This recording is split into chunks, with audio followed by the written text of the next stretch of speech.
Rachel had expected a routine dispatch mission.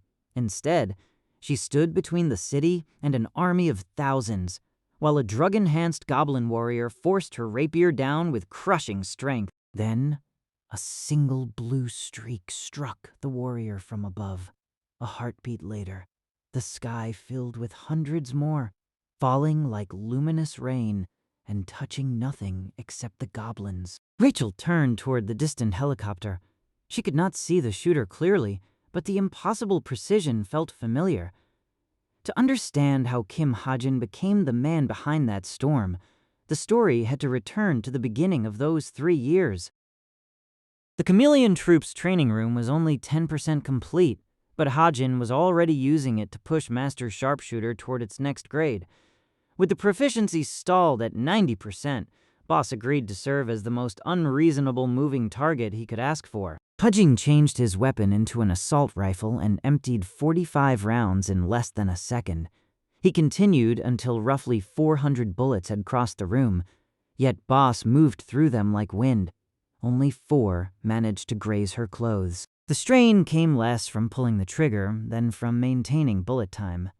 When Boss ended the session, Hajin sat down and found the messages he had been avoiding, Rachel inviting him to England, and Kim Suho announcing another trip to Mount Baekdu. He had not ignored them because he no longer cared. He was afraid that the future might force him to stand against the people who still treated him as a friend, and every unanswered message made that possibility easier to avoid. Hajin lit a cigarette with stigma. Boss asked why he kept smoking, then quietly mentioned a former member who had once done the same before becoming strong. When she murmured that the two of them had much in common, Hajin failed to catch the weight behind her words. Boss also insisted that she disliked beds, only to sneak into her newly furnished room moments later and roll across the soft sheets with obvious satisfaction. Hajin watched through thousand-mile eyes, laughed to himself, and let her keep the dignity she believed she had preserved. Beyond the cave, the world was changing as well. Yun Shunga had accepted leadership of the Creator's sacred grace, while Hajin's old classmates continued moving toward futures he was no longer sharing with them. At Mount Baekdu, tens of thousands of magical lights shimmered beneath a star-filled sky. Kim Suho stepped outside after bathing and found Chae Nayun alone on the women's balcony, staring into the distance with a cigarette between her fingers. Suho asked when she had started. Nayun said it had only been 3 days, rejected his concern, and redirected her irritation toward the duel in which he had defeated her earlier that day. Before returning to her room, Nayun demanded another match the next day and made Suho promise not to go easy on her. The challenge brought back a brief, genuine smile that the cigarette had failed to provide. After she left, Suho remained beneath the stars and reached the simplest conclusion available to him. Nayun and Hajin must have broken up. He did not know how much fear, guilt, and silence actually stood between them. Months passed, and Cube's second-year cadets reached the day that would decide where each of them stepped into the real world. The final ceremony of Cube's second year marked the end of ordinary training. After this, the cadets would spend a year as apprentices, testing themselves inside real guilds before becoming official heroes. The rankings placed Kim Suho first, Shin Young-hak second, Rachel third, Chae Nayun fourth, and Yu Yeon-ha seventh. Nayun complained about theory holding her back, even though her combat growth had already brought her close to Suho's level. Rachel chose Essence of the Strait so she could study Korea's more advanced guild system before returning to Britain. Kim Suho chose the struggling creator's sacred grace, trusting Yoon Seung-ah's reforms over the security of a higher-ranked guild. Nayun made a different choice. Rather than begin field training, she would return to Mount Baekdu and remain there for 2 or 3 years, then join Essence of the Strait after growing strong enough. Young-ha should have been happy to save her a place. Instead, every look at Nayun reminded her of Hajin and of the truth surrounding Chae Jin-yoon, leaving her able to answer with only a restrained promise. When spring arrived, Those choices became reality. The cadets left Cube behind and entered the organizations that would shape their next year. Yu Yunha entered Essence of the Strait with Rachel, Yi Jiun, Yohei, Hazuki, Rose, and 3 magician cadets. Deputy leader Yi Jinha welcomed them and began a tour of the guild's polished facilities. The tour stopped almost immediately in the second-floor lounge, where dozens of employees had gathered around one computer. Geronimo, the world's most famous mercenary group, had announced a new member. The public profile offered only a codename and a promise. Fenrir, the wolf who devoured monsters, Yom slipped behind the crowd, paid 100 million won for the extended information, and opened the mercenaries' cinematic introduction. Before the video even finished loading, a message arrived from Kim Hajin. "Call me if you ever want to hire me." The private identity behind Geronimo's newest monster specialist was no mystery to her. The trailer showed exactly how far Hajin had already traveled from the cadet they remembered. The trailer opened on an empty desert. A masked man in black armor stood alone on a ridge, cigarette smoke trailing behind him as hundreds of monsters rushed across the horizon. He raised an assault rifle and fired. The bullets curved through the air like living things. Emptied magazines were replaced without pause, and the advancing horde collapsed beneath a storm of white trails. Yunha recognized Hajin despite the covered face. She also found the presentation painfully dramatic, but Hajin informed her that the battle had not been staged. Geronimo had taken him to northern Africa and filmed a real extermination mission. Their messages shifted from rumors of Africa's monster lord to the mountain ginseng Hajin had sold her. Essential Pharmacy was preparing its first major potion, and Hajin offered to help test the product when the time came. The exchange made one thing clear. While his former classmates entered guilds, Hajin had built a separate path. The world would know the title Fenrir long before it learned the name Kim Hajin. Kim Suho and Ye Younghan were the only cadets who had chosen Creator's sacred grace. The guild had begun recovering under Yun Sung-ah, but its damaged reputation still made it an unattractive choice for nearly everyone else. Younghan complained that Suho had dragged his future into danger. Suho answered that the kind of hero a person became mattered more than the rank of the guild standing behind him. Yun Sung-ah came outside personally to welcome them. Her gratitude was sincere, and even Younghan's complaints vanished the moment he saw the guild leader he had admired from afar. While Suho helped rebuild a fallen guild, Hajin continued rebuilding the underground home of the Chameleon Troop. After more than a year of work, the Chameleon Troop hideout was 30% renovated.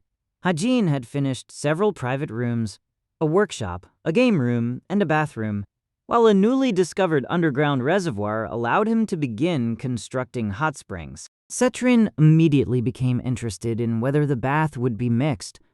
Hajin told her the sections would be separate.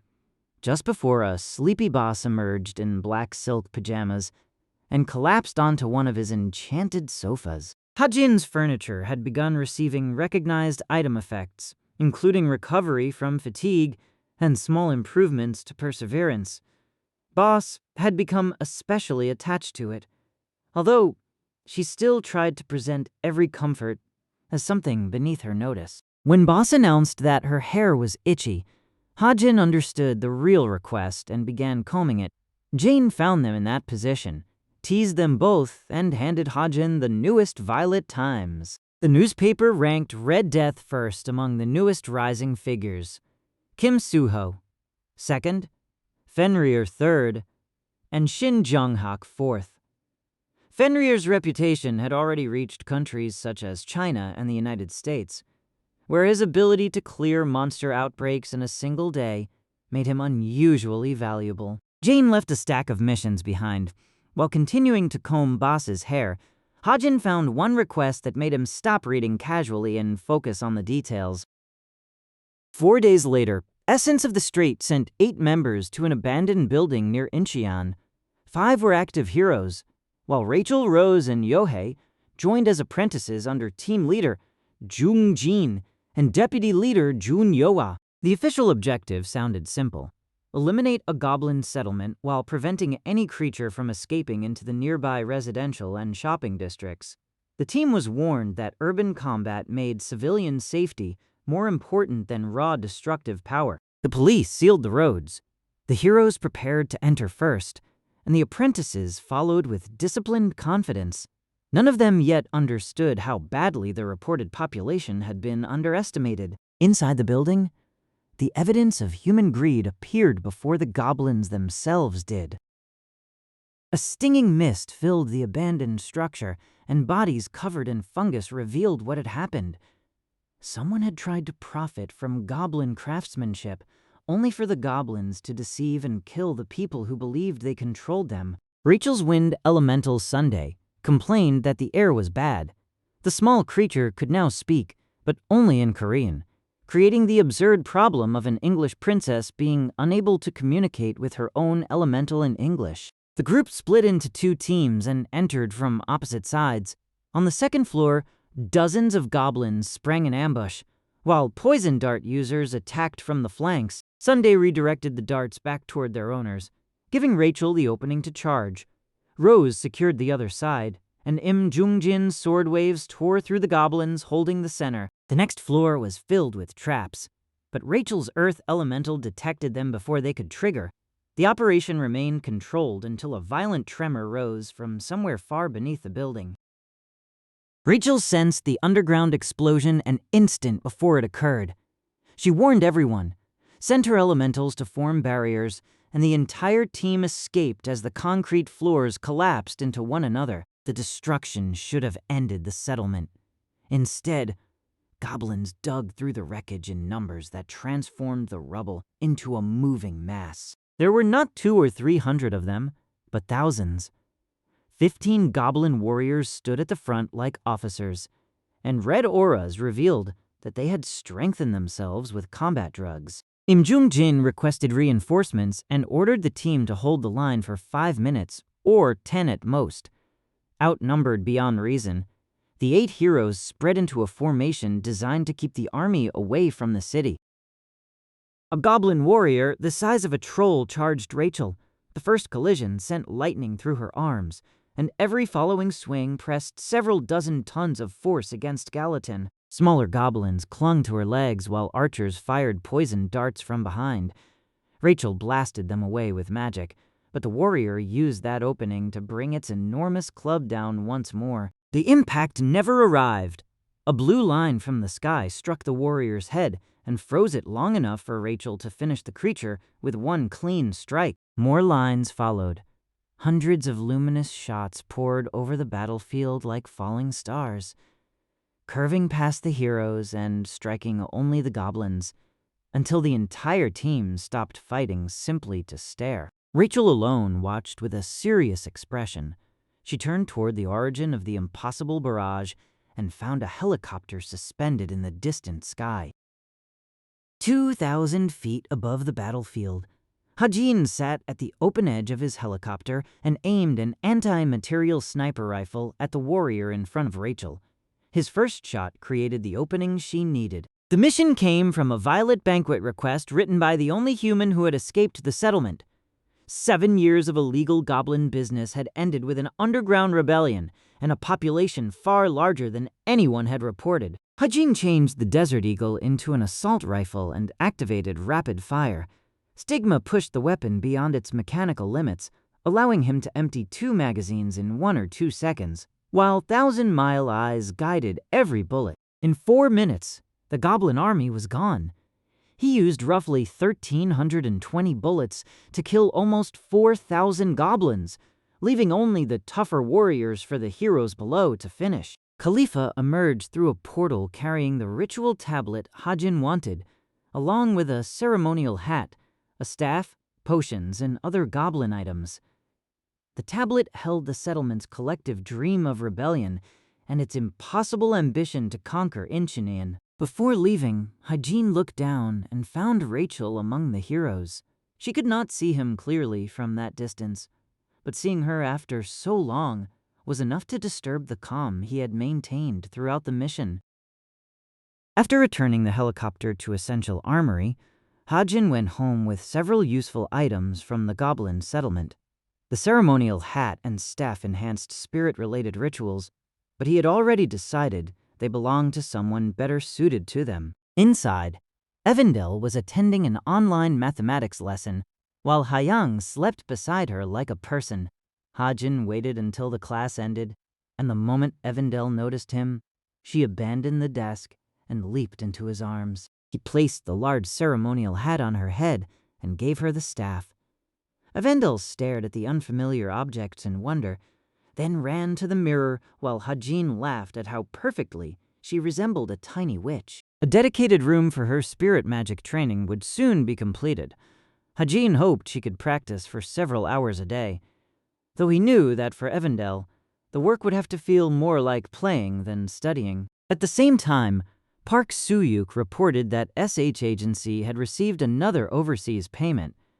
With Yu Yunha's support and careful management of the monsters Hajin killed, the once small company had grown into one of the industry's top 20 agencies.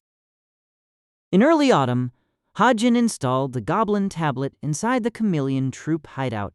Boss inspected the carved stone and failed to understand why Hajin introduced it as their newest group of employees. The tablet was a permanent summoning vessel containing 1 goblin shaman and 3 ordinary goblins.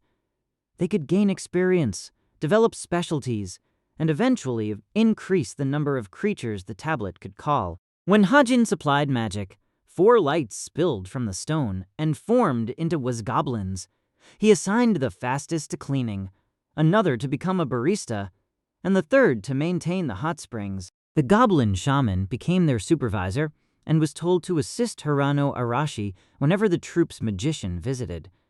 The summons could not rebel against Hajin, but he still preferred giving the shaman a role matching its higher standing. Boss asked whether the goblins would obey her as well. Once Hajin confirmed they would, she immediately called one over and began playing with it, openly fascinated by the newest feature of her increasingly comfortable hideout. Yu Yanha called after reviewing Hajin's monthly expenses. 6,000 bullets and 3 drones had cost almost 1 billion won, largely because his magical ammunition required expensive mana crystals. She was not asking him to spend less. Instead, she wanted permission to market products as the ammunition used by Fenrir, knowing that mercenaries often copied every piece of equipment associated with their chosen idol. Hajin agreed. Yanha then praised the video of his Incheon battle, and when he tried to end the call, she added that Nayun was still on Mount Baekdu, and therefore unlikely to have seen it. The remark made Hajin flinch more than the 1 billion won bill. Yunha ended the conversation before he could explain, leaving him alone with the same unresolved connection he had spent years avoiding. On New Year's Day, Pandemonium opened the 10,000 Demon Arena to the public for a Fight Club celebration. While violence shook the arena below, Jin Sayuk remained in her private waiting room and calmly read a newspaper. In only a year, she had collected more than 40 victories, earned the title Demon, and become the rookie known as Red Death. Belle had once hoped defeat would teach her humility, but the arena had only confirmed her arrogance. The New Year's Violet Times ranked Red Death first, Kim Soo-ho second, and Fenrir third. Jin Sayuk's satisfaction vanished when Belle pointed out Soo-ho's name, then transformed into a second source of rage when he identified Fenrir as the man connected to the mysterious coin. Jin Sayuk believed Fenrir would eventually come looking for her.